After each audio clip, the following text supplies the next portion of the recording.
అందరికీ జై Shri Ganesha. 2 August 2024లో finally Khairatabad మహా గణేష్ అయితే పోస్టర్ అయితే రిలీజ్ అయిపోయింది అనమాట. సో గణేశుడు ఏ అవతారంలో ఉన్నాడు ఏంది అనేసి అయితే ప్రతి ఒక్కటి డీటెయిల్ టు డీటెయిల్ లాగ్ చేయడం జరిగింది. వీడియో లాస్ట్ వరకు చూస్తే గణేశుడు ఏ అవతారంలో ఉన్నాడని మీకు అర్థమవుతుంది అనమాట.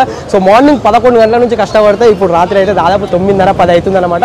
సో ఇంత కష్టానికి మీరు కొంచెం ఫలితంగా కొత్త వాళ్ళు ఎవరైనా చూస్తే సబ్స్క్రైబ్ చేసుకొని, పాత ఉంటే లైక్ చేసి, షేర్ చేసి, కామెంట్ చేసి సపోర్ట్ చేస్తారని కోరుకుంటున్నాను. వీడియో లాస్ట్ వరకు చూడండి. గణేశుని చూస్తే మాత్రం మైండ్ బ్లోయింగ్ అనమాట. అట్లా ఉంటాడు గణేశుడు. వీడియో లాస్ట్ వరకు చూడండి.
మీడియా ఛాన్స్ ఇవ్వండి. జరగండి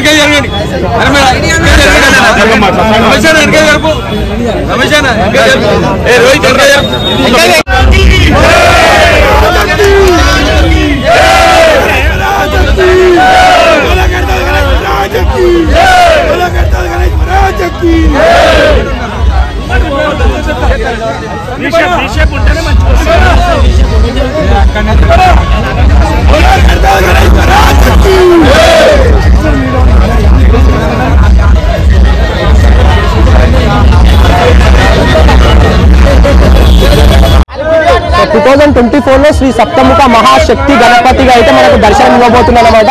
సో చూసుకుంటే ఇక 7 తలలతోనైతే ఖైరతాబాద్ మహా వినాయకుడు అయితే దర్శనం ఇస్తుండు. సో మనం చెప్పిన విధంగానే మధ్యలో ఖైరతాబాద్ మహా గణేశుని తల, అదేవిధంగా సైడ్కి అయితే ఇతర దేవతామూర్తులకు సంబంధించి 6 తలలతో అయితే దర్శనం ఇస్తుండు.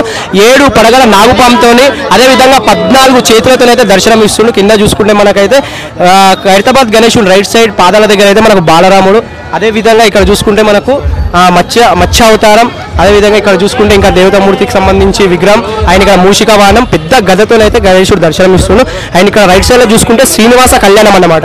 సో మనం ఫస్ట్ నుంచి కొంచెం మనకి ఇక్కడ చూసుకుంటే రైట్ సైడ్ లో అయితే మండపంలో శ్రీనివాస కళ్యాణం అయితే వచ్చింది. సో మనం చెప్తున్న విధంగానే స్టార్టింగ్ నుంచి అయితే ఏ విధంగా చెప్తున్నాం అదే విధంగా అయితే శ్రీనివాస కళ్యాణం వచ్చింది. సో అదే విధంగా ఇక్కడ చూసుకుంటే మనకు శివపార్వతుల కళ్యాణం మనం స్టార్టింగ్ నుంచి అయితే చెప్పుకుంటూ వస్తున్నాం. లెఫ్ట్ సైడ్ ఉన్న మండపంలో శివపార్వతుల కళ్యాణం, అదేవిధంగా రైట్ సైడ్ లో శ్రీనివాస కళ్యాణం వస్తుందని, అదేవిధంగా మనం చెప్పిన విధంగానే లెఫ్ట్ సైడ్ లో శివపార్వతుల కళ్యాణం అయితే వచ్చిందనమాట. ఒక్కసారి ఖైరతాబాద్ మహావినాయకుడు అయితే చూడండి. సో అద్దరిపోయే విధంగా అయితే మన ఖైరతాబాద్ మహావినాయకుడు అయితే మనకు దర్శనం ఇస్తుంది 2024లో అయితే. సో 7 మొహాలు చూడండి. సో మనకు సోషల్ మీడియాలో కానీ, ఇన్స్టాగ్రామ్ లో, యూట్యూబ్ లో అయితే మనకు ఆల్మోస్ట్ అయితే చాలా వైరల్ అవుతుంది ఒక ఫోటో. సో ఆ ఫోటో కాదు, అసలైన పోస్టర్ అయితే ఇదన్నమాట. ఒకసారి చూడండి. ఒక వైపు మనకు శంకరుడు, పార్వతీదేవి, అదే విధంగా మనకు ఇక్కడ చూసుకుంటే మనకి విష్ణుమూర్తి, లక్ష్మీదేవి, ఇంకా మనకు వేరే దేవతామూర్తులకు సంబంధించి అయితే ఉంది. సో కొంచెం మనం డీటెయిల్గా అయితే చెప్పుకోవాలన్నమాట. కొంచెం శంకరుడు, అదే విధంగా విష్ణుమూర్తి, పార్వతీదేవి, లక్ష్మీమాత అయితే కనిపిస్తున్నారు. సో లాస్ట్లో ఏ దేవతామూర్తికి సంబంధించి ఉన్నారో కొంచెం సరిగా కనిపించట్లేదు. సో చూడండి క్లియర్గా అయితే. ఎన్నో రోజుల నుంచి వేచి చూస్తున్న ఖైరతాబాద్ మహా గణేశుని అవతారం అయితే మనకు ఫైనలీ అయితే మనకు రివీల్ అయిపోయిందన్నమాట. ఇక్కడ చూసుకుంటే మనకు రాహుకేతు అనుకుంటా. సో కాకపోతే ఇక్కడ మత్స్య అవతారం అయితే ఉంది. సో మనం రాహుకేతు అన్నాం. సో చూడాలి, రాహుకేతువే కింద పేర్లు అయితే ఉన్నాయి, రాహుకేతు అన్నమాట. సో మత్స్య అవతారం అనుకున్నాం కాదు, రాహుకేతు కింద అయితే పేర్లు ఉన్నాయి చూసుకుంటే ఇక్కడ. అండ్ అదేవిధంగా ఇక్కడ చూసుకుంటే బాలరాముడు సేమ్ అయోధ్యలో ఏ విధంగా అయితే కలర్తో ఉన్నాడో అదే విధంగా అయితే మన బాలరాముడు దర్శనం ఇస్తుంది. ఇక్కడ శ్రీనివాస కళ్యాణం అండ్ ఇక్కడ శివపార్వతుల కళ్యాణం. సో ఇదన్నమాట ఫైనల్ లుక్ 2024లో ఖైరతాబాద్ గణేశుడు దర్శనం ఇవ్వబోయే గణేశుడు.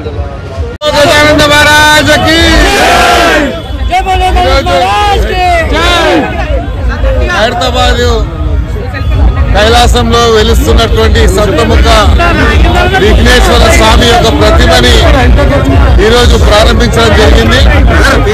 మరి కార్యక్రమం అనేది ఇప్పటి నుండి శిల్పి అయినటువంటి రాజు గారు ఈ యొక్క ప్రతిమని ఏదైతే రేపు మరి విఘ్నేశ్వరుడు సప్తముఖ విఘ్నేశ్వర స్వామి ఏ రకంగా ఉంటాడు అని చెప్పి చూడడానికి ప్రజలు చూడడానికి ఈరోజు ఒక ఫోటో రిలీజ్ చేయడం జరిగింది.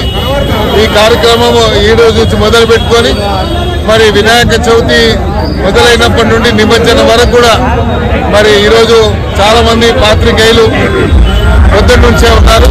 మాకు శాసనసభ సమావేశాలు ఉన్నాయి కాబట్టి ఆలస్యంగా వచ్చినందుకు మీడియా సోదరులు క్షమించాలని కోరుకుంటూ ప్రధానంగా ఈ యొక్క హైదరాబాద్ గెలిచేటువంటి వినాయకుడికి ప్రపంచవ్యాప్తంగా పేరు ప్రతిష్ట తీసుకురావడానికి ఇక్కడ ఉన్నటువంటి ప్రింట్ అండ్ ఎలక్ట్రానిక్ మీడియా అనే దానికి ప్రధానమైనటువంటి కారణం. కాబట్టి మీ యొక్క మరి మీడియా ద్వారా వచ్చినటువంటి ప్రచారం వల్లనే భారతదేశంలో ప్రపంచంలో హైదరాబాద్ ఒక విఘ్నేశ్వరుడికి పేరు ప్రతిష్ట రావడానికి మీరు సహకరిస్తున్నందుకు వివిధ మీడియా వారు ఉన్నారు, అందరికీ కూడా పేరు పేరున ధన్యవాదాలు. అదేవిధంగా చిన్న చిన్న యూట్యూబ్ ఛానల్స్ ఉన్నాయో వాళ్ళకు కూడా ఈ సందర్భంగా వారికి కూడా ధన్యవాదాలు. వినాయక చవితి శుభాకాంక్షలు అడ్వాన్స్ గా. అదేవిధంగా రేపు వినాయక చవితి ఉత్సవాల్లో కూడా మీరు ఇదే రకంగా పాలు పంచుకోవాలని ఆలయ కమిటీ ఉన్నటువంటి కమిటీ యొక్క మరి చైర్మన్ గారు, అదేవిధంగా మాజీ కార్పొరేటర్ కృష్ణ యాదవ్ గారు, మహేష్ యాదవ్ గారు, రమేష్ బిల్డర్ గారు, మా ప్రవీణ్ గారు, మా చందు గారు, రోహిత్ గారు, రాజు యాదవ్ గారు, లక్ష్మణ్ యాదవ్ గారు, మా మహేశ్వర్ బాబు గారు, మా కళ్యాణ్ మన కళ్యాణ్